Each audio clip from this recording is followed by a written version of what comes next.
Il y a de ces rencontres qui sont marquantes, qui changent votre vie. Moi, j'ai été chanceux, j'en ai eu plusieurs, mais il y en a une en particulier de laquelle je voudrais vous parler. C'est le jour où j'ai rencontré le batteur de Québec, Stéphane Lacerte.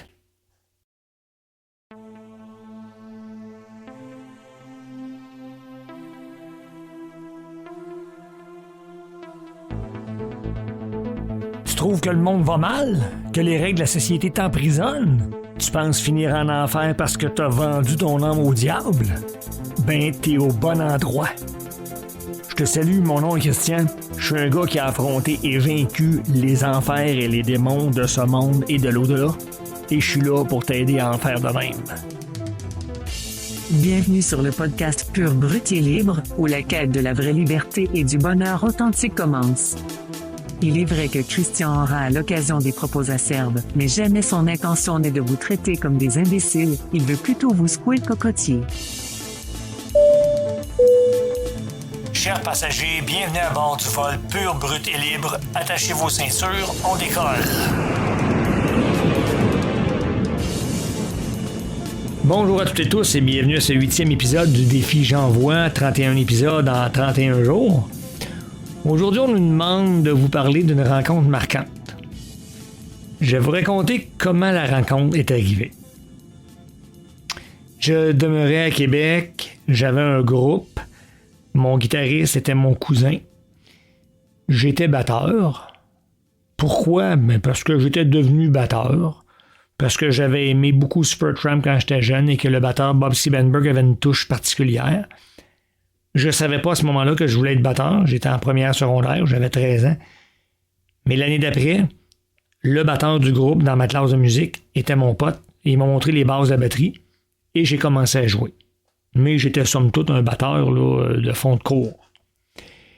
Puis, quand je suis allé demeurer à Québec, j'ai eu un groupe avec mon cousin guitariste qui, lui, faisait des cours avec le très talentueux guitariste Simon Fox, qui lui enseignait le sweat picking. Tu passes pas par-dessus une corde avec ton pic, là, un peu à la Yngwie Malmsteen. Et lui, il avait un batteur qui était de top niveau, qui donnait lui aussi des cours de batterie. Puis là, j'avais demandé, c'est combien tes cours? Il me dit, c'est 20$ de l'heure. Je dis, oh mon Dieu, c'est pas donné. Tu sais, en 1990, c'était beaucoup d'argent. Ben, il dit, ouais, tu y penseras. Il dit, hey, mais j'aimerais ça savoir comment tu joues. Puis là, il me fait jouer sur sa batterie. Que j'y joue quelques rythmes. Là, j'y joue un peu Subdivisions de Rush. Et lui, c'est un fan fini du batteur Neil Peart de Rush. Que je m'en vais. La semaine d'après, mon cousin va à son cours, je l'emmène, puis je vais voir le prof, je dis « j'ai pensé à ça, je travaille à temps partiel, j'ai pas d'argent. C'est un peu cher, 20$ de l'heure. » Et là, il me demande « Tu pourrais mettre combien? » Mais là, je dis « Je veux pas t'insulter, mais je dis « Je pourrais pas mettre plus que 12$ de l'heure, là, ça n'a pas d'allure. » Et là, il me dit la phrase. Il dit « Écoute, il dit, je t'ai vu jouer, le toi, là. Je ne te laisse pas aller. » Il dit « Ça va être correct, 12$ de l'heure. » Et il a commencé à m'enseigner. Ça a été, d'un certain point de vue, le cours le plus plate que tu peux imaginer. J'ai jamais rejoué sur sa batterie. Nous n'avons fait que des rudiments. Il m'a montré toute la base de la batterie, essentiellement. Puis il m'avait posé une condition au début. Il dit, toi, tu tiens tes baguettes comme les timbaliers français, comme la majorité des batteurs, là. Il dit, j'ai une condition, on va changer ta grip. Comment tu tiens tes baguettes? Je dis, OK, je connaissais rien. Il me dit, je vais te montrer le match grip, le timbalier allemand. Il dit, c'est beaucoup plus précis. Il dit, tu vas apprendre à vraiment sentir tes baguettes avec une précision qu'aucune des grips va te donner. On a fait des rudiments, il m'a fait travailler très dur, des trucs qui étaient très longs à répéter, très durs à assimiler. Et grâce aux efforts que j'ai faits, je suis devenu un excellent batteur. Ça, c'est pas moi qui le dis, j'ai des amis qui sont des professionnels de la musique. Et eux, ils m'avaient déjà entendu jouer avant. Et quand ils m'ont entendu jouer après, quand je suis revenu de Québec, ils étaient sous le choc. Ben, je leur ai dit, c'est Stéphane Lacerte qui a fait ça, parce qu'il m'a pris sous son aile, il a changé ma façon de tenir mes baguettes, il m'a appris la rythmique, il m'a appris comment toucher les pots, puis comme lui, c'était un fan fini de Rush, mais on s'entendait bien parce qu'il voyait vers quel genre de précision je voulais aller.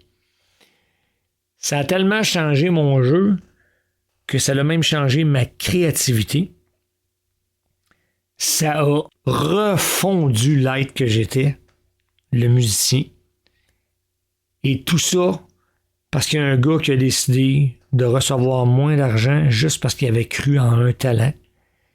Et ça, c'est une des plus belles marques de confiance que j'ai eues dans ma vie.